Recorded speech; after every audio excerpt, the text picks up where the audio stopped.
Sanggar Cerita mempersembahkan Sabda Pandita Ratu.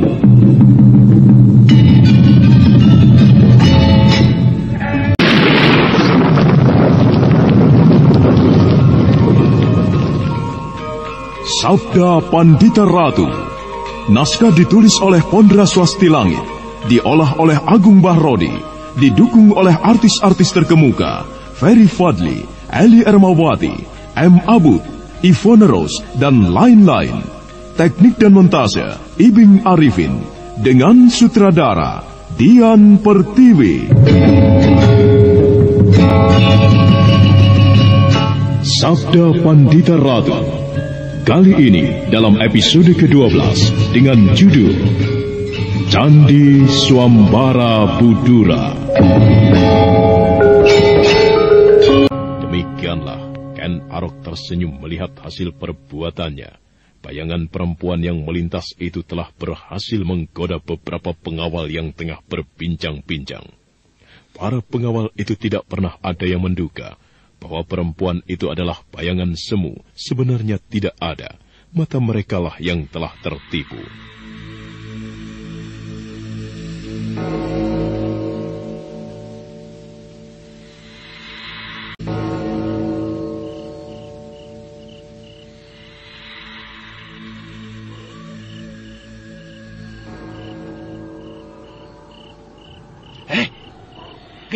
Kemana perempuan cantik tadi? Mana dia? Hah? Iya, mana dia? Tadi aku melihatnya, sangat jelas. Wah, jangan-jangan kita sedang bermimpi. Mimpi apa? Bagaimana mimpi bisa bersama-sama? Ngawur saja kamu. Apa tuh? Pasti hantu. Wah, benar, pasti hantu. Jika bukan hantu, ia tidak mungkin menghilang begitu saja. Jelas ada yang tidak beres. Sebaiknya kita laporkan saja hal ini. Tunggu dulu. Iya.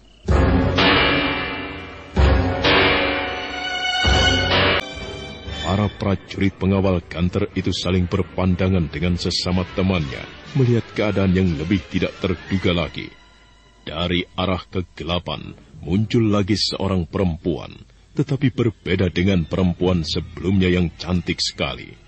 Perempuan yang kedua ini justru tua renta dan berjalan dengan kesulitan. Para prajurit pengawal itu semuanya termangu dan terpaku di tempatnya, bagaikan tersihir dan terampas kesadarannya. Para pengawal itu diam seperti arca. Saat nenek tua itu dengan acuh melintasi mereka, kemudian lenyap di balik rimpunya dedaunan, mereka tetap... Gila! Kemana dia? Siapa orang itu? Wah, entah. Aku tidak tahu. Tadi perempuan cantik, sekarang perempuan tua lewat di depan kita. Iya. Wah, dan kita tidak mengenal siapa mereka. Siapa orang itu tadi? Kita cari. Ayo, kita cari. Kita periksa semak belukar tadi. Ayo.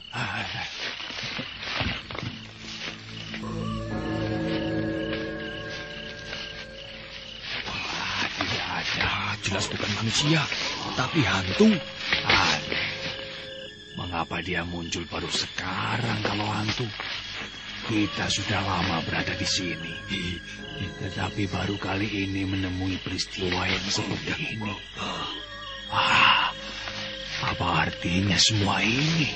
Perempuan cantik, lalu perempuan jelek. Ini bukan persoalan sederhana, kawan-kawan. Kita laporkan saja kepada pimpinan kita. Iya.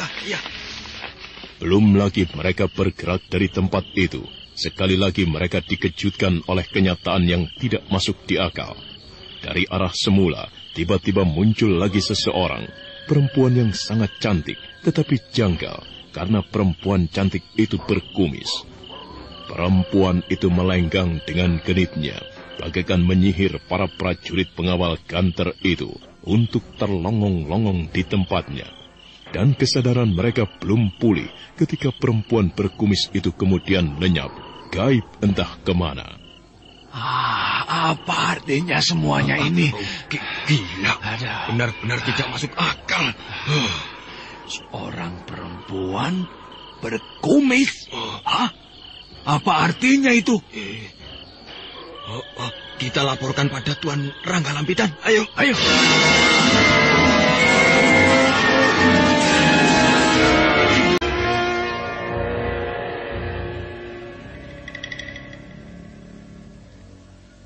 Dibayangi oleh rasa penasaran dan kemudian berubah menjadi rasa ngeri, para prajurit pengawal Ganter itu segera bergegas meninggalkan tempat itu dan kemudian menuju ke sebuah bangunan yang paling besar.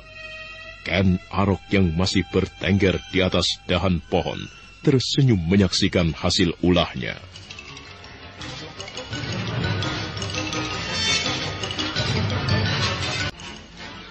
Ada apa? Saya, Tuan. Saya akan melaporkan keadaan yang sangat aneh. Benar-benar sangat aneh. Apa yang kau lihat? Maaf, Tuan. Yang melihat kejadian aneh itu bukan hanya saya. Akan tetapi kami berempat ini, Tuan. Ya, baik. Sekarang ceritakan. Begini, Tuan. Kami baru saja sedang berbincang-bincang, membicarakan berbagai hal. Tiba-tiba ada perempuan sangat cantik melintas di depan kami. Ketika kami kejar, perempuan itu lenyap. Di mana itu? Di barak pasukan pemanah, Tuan. Hah? Di barak pasukan pemanah? Lalu, apa yang kalian lakukan atas orang yang telah menyusup di wilayah kita itu? Kami mencarinya, Tuan. Akan tetapi, orang itu lenyap seperti ditelan bumi.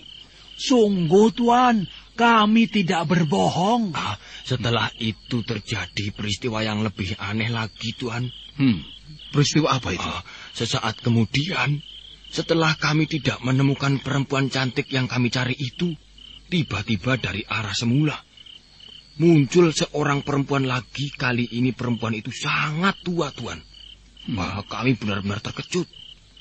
Dan bahkan tidak tahu harus berbuat apa. Kami seperti tersihir ketika nenek tua itu melintas dekat sekali dengan kami berempat, Tuan. Kami kebingungan memikirkan siapa sebenarnya perempuan itu. Baik perempuan yang cantik atau perempuan yang tua itu. Belum lagi kami berbuat apa-apa. Perempuan tua itu sudah berbelok di rimbunya dedaunan dan kemudian lenyap, Tuan. Apakah kalian berempat sebenarnya tidak sedang tidur dan bermimpi? Kami mengira yang terjadi itu mimpi, Tuan. Tetapi kami tidak sedang tidur. Lalu bagaimana? Yang terakhir adalah hal yang benar-benar tidak masuk akal, Tuan. Apa yang terakhir? Kalian berempat melihat apa? Lagi-lagi dari arah semula, Tuan, muncul lagi seorang perempuan. Perempuan yang cantik sekali, Tuan. Tetapi aneh, perempuan itu berkumis. Kamu sadar benar dengan apa yang kamu ceritakan itu? Benar, Tuan. Kau tidak merasa bermain-main? Sadarkah kalian, jika kalian mencoba bermain-main, kalian melakukannya terhadap orang yang sama sekali tidak tepat? Maaf, Tuan. Kami sama sekali tidak berani melakukan hal itu. Kami tidak bermain-main. Sungguh, Tuan. Berani sumpah? Saya bersumpah, Tuan. Bersumpah dengan saksi Hyang Batara Agung. Apa yang saya laporkan kepada Tuan bukan kebohongan, akan tetapi peristiwa yang sebenarnya, Tuan. Dan kau?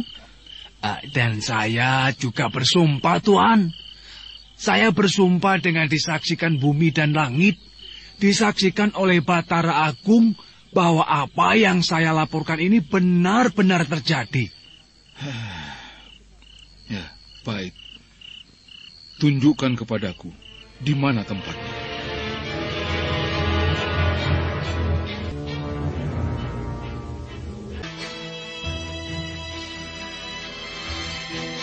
Dengan diiringi oleh 4 prajurit pengawal itu, Rangga Lampitan kemudian menuju ke tempat di mana orang-orang aneh itu menampakkan diri. Rangga Lampitan adalah orang yang mempunyai kemampuan ilmu kanuragan cukup tinggi. Ketajaman telinganya mampu mendengar hal-hal yang tidak lumrah. Tetapi Rangga Lampitan tidak merasakan apapun yang mencurigakan.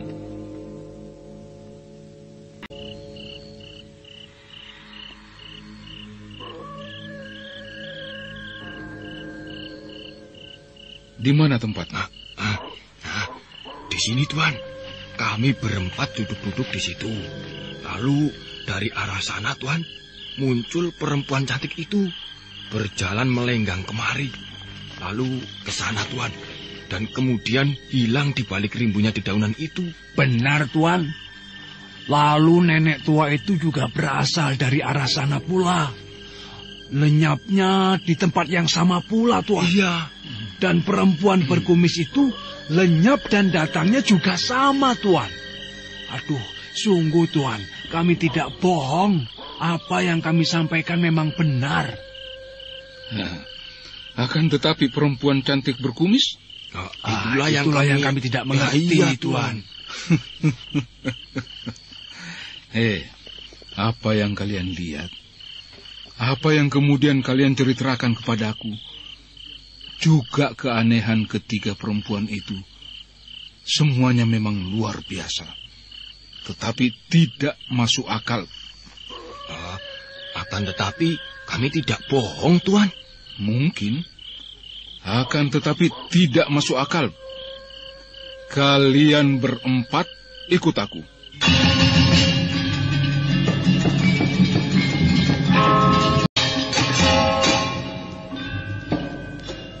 Keempat prajurit pengawal itu mendadak pucat dan gemetar. Mereka kemudian sadar bahwa ternyata pimpinan Ganter itu tidak mempercayai mereka. Dengan lesu dan pandangan menunduk, keempat prajurit pengawal itu kemudian mengikuti langkah Rangga Lampitan ke bangunan induk.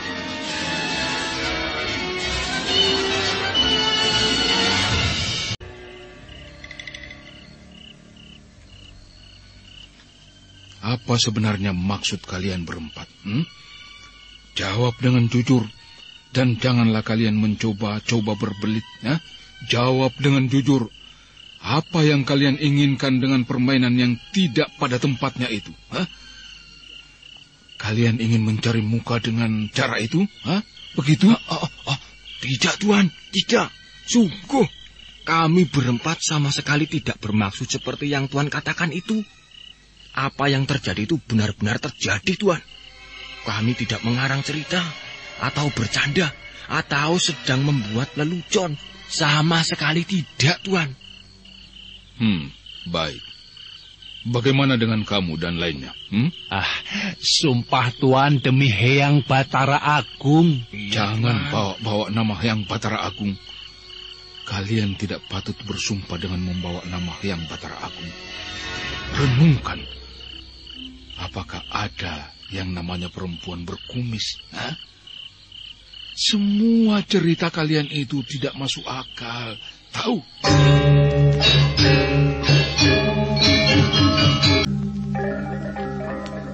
Wajah keempat prajurit pengawal yang telah pucat itu menjadi semakin pucat. Keringat kemudian justru merembes membasahi punggung mereka. Mulai terbayanglah bahwa mereka akan mendapatkan hukuman atas apa yang telah terjadi. Rangga Lampitan memandangi keempat prajurit pengawalnya itu dengan kemarahan yang bagai tak tertahankan lagi. Akan tetapi kami benar-benar menyampaikan apa yang telah terjadi itu, Tuan. Kami berempat sama sekali tidak berbohong. Sungguh, Tuan. Bagaimana kami berani berbohong? Bagaimana pula kami berani bercanda seperti yang Tuan tuduhkan itu? Sebodoh-bodoh kami, tentu kami tidak akan berani bercanda yang keterlaluan, Tuan. Benar, Tuan. Kami tidak berbohong. Sungguh, Tuan. Sudahlah. Jangan mencoba-coba berdalih lagi. Apa yang kalian ceritakan telah menjawab kebohongan kalian sendiri. Aku tidak senang hal itu. Kalian harus dihukum. Pergilah kalian berempat ke Pakunjaran. Katakan kepada petugas Pakunjaran bahwa kalian berempat Aku hukum kurungan selama sepekan lamanya. Masuklah ke pakunjaran itu dengan sukarela. Atau jika kalian berempat tidak bisa menerima perlakuan itu, maka kau akan melakukannya dengan paksa.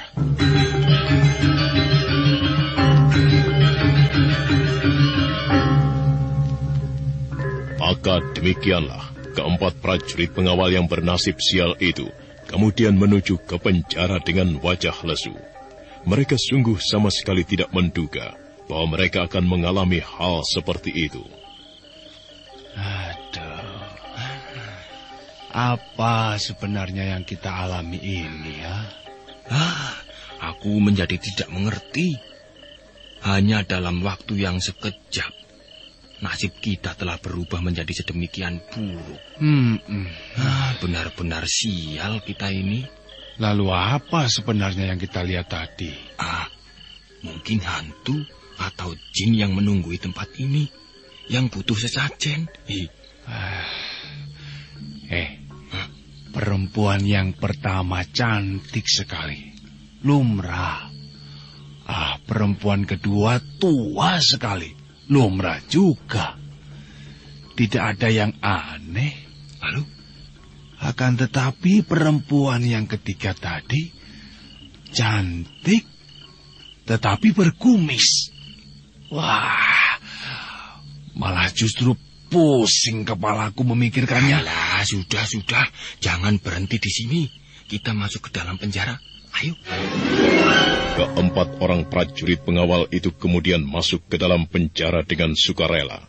Justru para pengawal penjara, atau yang juga disebut pakunjaran, yang kemudian justru terheran-heran. Di saat itu pula, di tempat yang lain, seorang prajurit mengalami peristiwa yang tidak kalah anehnya.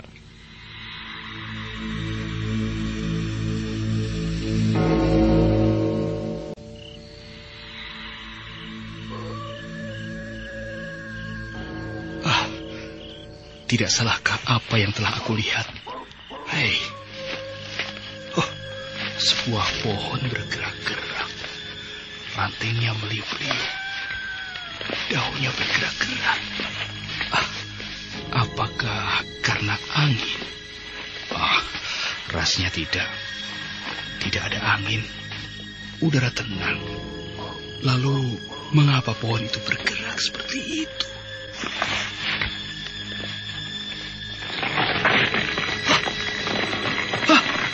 Jebol. Menjebol diri sendiri dari dalam tanah. Waduh. Dan akarnya bergerak-gerak. Jelas ini keadaan yang tidak sewajarnya.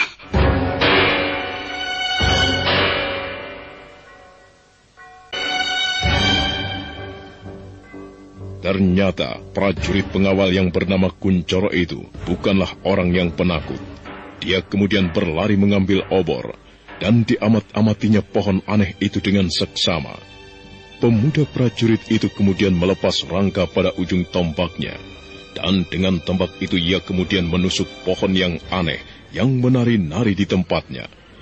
Ken Arok yang sedang bermain-main dengan angan-angannya tersenyum melihat ulah pemuda itu.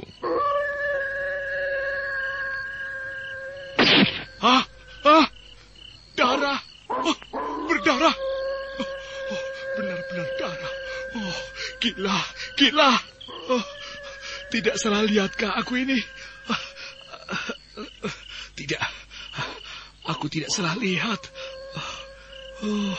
Benar-benar darah mengalir dari luka bekas tusukanku.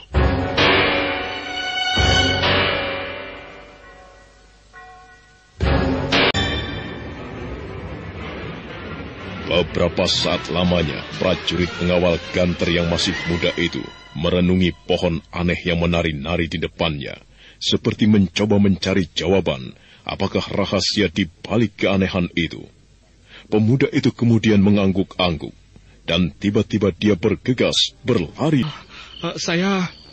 Saya tidak bermaksud apa-apa, Tuan. Saya hanya melaporkan temuan saya. Sungguh, Tuan. Saya melihat pohon itu di sini, bergerak-gerak. Daunnya, batangnya, lalu akarnya meliuk-liuk, Tuan. Oh, saya tidak berbohong, Tuan. Kemudian, pohon itu saya tusuk dengan tombak saya ini. Kemudian keluar darahnya, Tuan. Pohon berdarah? Benar, Tuan. Akarnya meliuk-liuk, berjalan dengan akarnya? Benar, Tuan. Pergilah kau ke Pakiwan. Ke Pakiwan? Untuk apa, Tuan? Kau membuatku jengkel. Oleh cerita yang tidak masuk akal. Tuan. Nah, aku hukum kau mengisi Pakiwan sehingga penuh.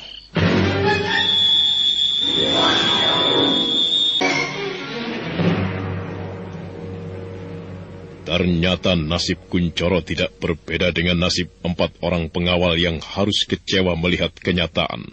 Atasannya tidak mempercayai cerita mereka, bahkan kemudian justru menghukumnya.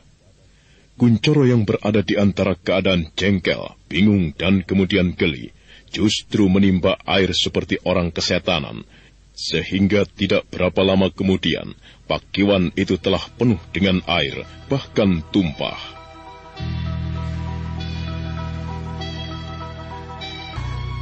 Waktu terus bergerak.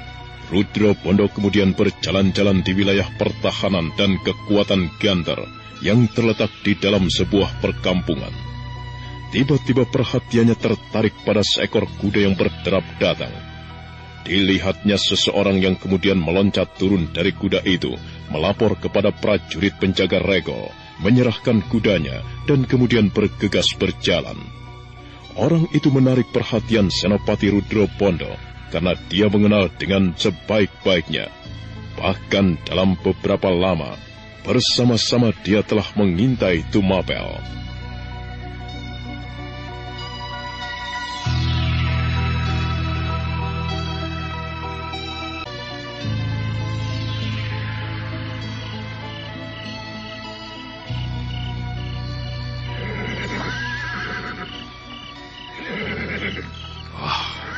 Adi Diposari. Tuan Rudra Bondo. Perkembangan apa yang terjadi di Tumapel? Sebaiknya Tuan ikut bersama-sama menghadap Tuan Ragalampitan. Saya akan melapor perkembangan yang terjadi di Tumapel. Hanya sehari Tuan meninggalkan Tumapel, lantas kembali ke Ganter. Tentu perkembangan yang menarik. Benar, Tuan.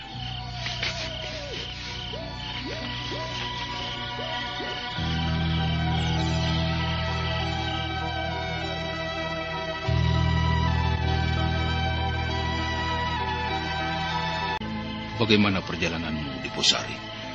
Apakah kau menemukan hambatan selama perjalanan? Berkat Pangestu Tuan, saya tidak mengalami hambatan di perjalanan. Bagaimana perkembangan yang terjadi di Tumapel? Pada saat ini, aku yang baru itu tengah menyendiri di dalam sanggar Pamujan untuk beberapa hari. Itulah sebabnya saya menggunakan waktu ini untuk kembali ke Ganter. Tuan, menurut pandangan saya, perkembangan Tumapel benar-benar luar biasa. Sungguh, Tuan. Para pemuda keranjingan berlatih perang, siang dan malam. Dan menurut pandangan saya, mereka telah berubah menjadi kelompok orang yang berbahaya. Saya khawatir, bukan Kediri yang diserang duluan, akan tetapi justru Ganter. Kekhawatiran saya ini bukannya tanpa alasan, Tuan. Saya mengenal Ken Arok yang kadangkala melakukan tindakan yang tidak terduga-duga. Tindakan apa kira-kira kita harus mulai membayangkannya? Kau telah bertemu kembali dengannya? Belum, Tuan. Lalu apa lagi? Dengan lancar berceritalah Diposari bagaimana perkembangan yang terjadi di Tumapel yang luar biasa, yang dalam waktu singkat telah berhasil menghimpun para pemuda. Kemudian diceritakan pula munculnya seorang perempuan aneh bermata 3 yang sempat membuatkan Arok kewalahan, meskipun pada akhirnya perempuan Trinetra itu harus melarikan diri. Ranggalampitan mendengarkannya dengan tegang. Itulah perkembangan yang terjadi di Tumapel, Tuan. Luar biasa. Jika hal itu benar, yang aku maksud adalah perempuan Trinetra itu, maka itulah kejadian yang paling aneh. Bagaimana? Apakah kau ikut menyaksikan ketika peristiwa itu terjadi? Benar, Tuan. Saya menyaksikan dari jarak yang sangat dekat. Saya melihat bagaimana serangan-serangan yang dahsyat itu mengalir dari keningnya, yang ternyata adalah mata. Sungguh aneh memang. Siapa perempuan itu? Dalam perang tanding yang terjadi, Ken Arok menyebutnya sebagai Uma Durga. Uma Durga? Durga adalah nama Batari Uma. Nampaknya orang itu adalah penyembah Batari Durga. Sebenarnya, apakah yang akan terjadi di tanah Jawa Dwipa ini dengan munculnya orang-orang semacam itu?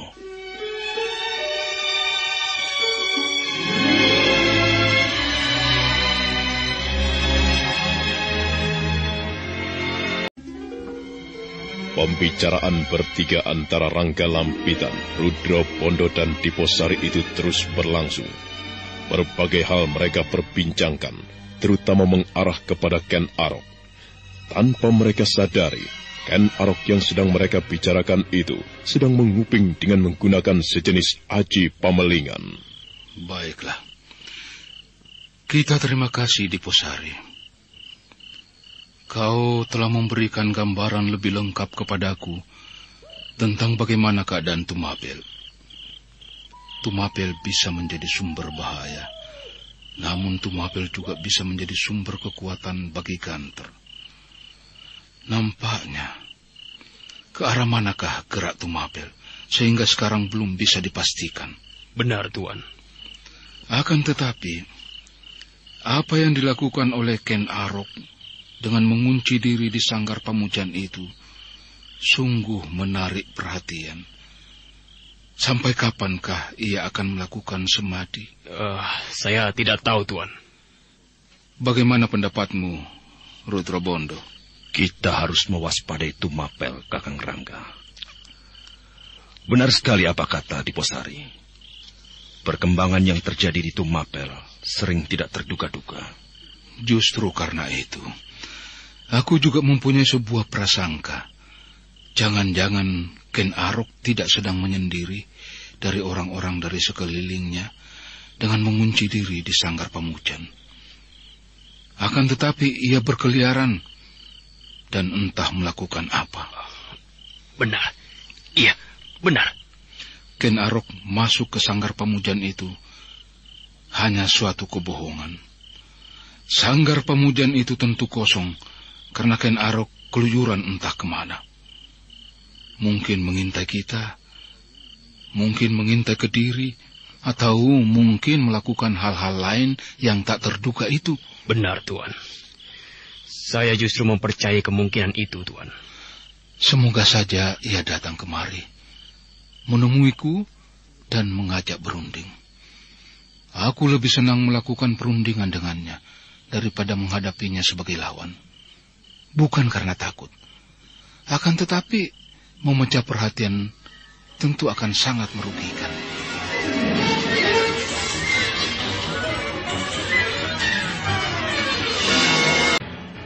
Pembicaraan terus berlangsung. Dengan cermat, Rangga Lampitan dan Rudra Pondo menghitung dan berhitung segala kemungkinan. Akhirnya diputuskan oleh Rangga Lampitan bahwa keesokan harinya akan diadakan sebuah pertemuan lengkap dengan segenap pimpinan Ganter, juga para Brahmana Pandita dan para wasi yang mendukung kegiatan Ganter, serta para pangeran dari Kediri yang melarikan diri untuk berbicara bersama-sama, menentukan langkah apa yang sebaiknya diambil. Pembicaraan kemudian terus berlangsung, dan tanpa sengaja menyinggung peristiwa aneh yang dilakukan oleh para prajurit pengawal. Bagaimana peristiwanya, Kakang? Aku tidak tahu apa maksud mereka. Mungkin mereka sedang usil, bermaksud bercanda atau bagaimana, aku tidak tahu. Akan tetapi kuanggap perbuatan mereka keterlaluan. Itulah sebabnya aku jebloskan mereka ke dalam kurungan selama sepekan. Perbuatan apa yang mereka lakukan? Mereka mengarang sebuah cerita muncul perempuan cantik yang kemudian menghilang di balik semak. Muncul lagi nenek-nenek tua, dan kemudian muncul lagi seorang perempuan berkumis. Nah, apa maksudnya itu? Perempuan berkumis? Iya, dan semuanya langsung hilang di balik rimbunnya dedaunan. Aneh. Aneh sekali. Apanya yang aneh? Jadi Kakang mengalami peristiwa itu? Maksudku, para pengawal itu? Iya, kenapa? Benar-benar aneh. Kenapa? Kenapa Rudra Bondo? Seorang prajurit bawahanku, Kuncoro namanya. Ia juga mengalami peristiwa yang aneh. Baru saja ia aku hukum, karena aku tidak mempercayai ceritanya yang tidak masuk akal itu. Cerita apa? Apa yang diceritakan lebih tidak masuk akal lagi. Ia melihat pohon yang bisa bergerak-gerak. Daun-daunnya, batangnya, rantingnya, dan akar-akarnya. Dan ketika dilukai dengan tombak, pohon itu berdarah. Itulah sebabnya ia melapor kepadaku. Ketika aku memeriksanya, pohon itu tidak ada. Lalu apa artinya? Keempat prajurit pengawal itu berani bersumpah-sumpah untuk kebohongan perempuan aneh yang muncul dan kemudian hilang tanpa meninggalkan jejaknya.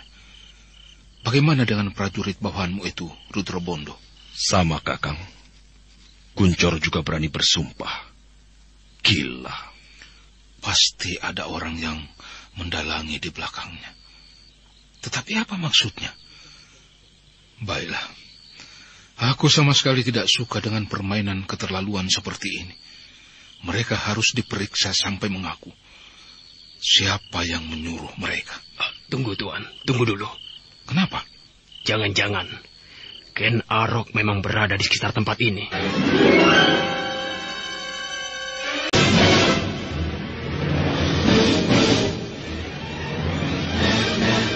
Nah, bagaimanakah kisah selanjutnya?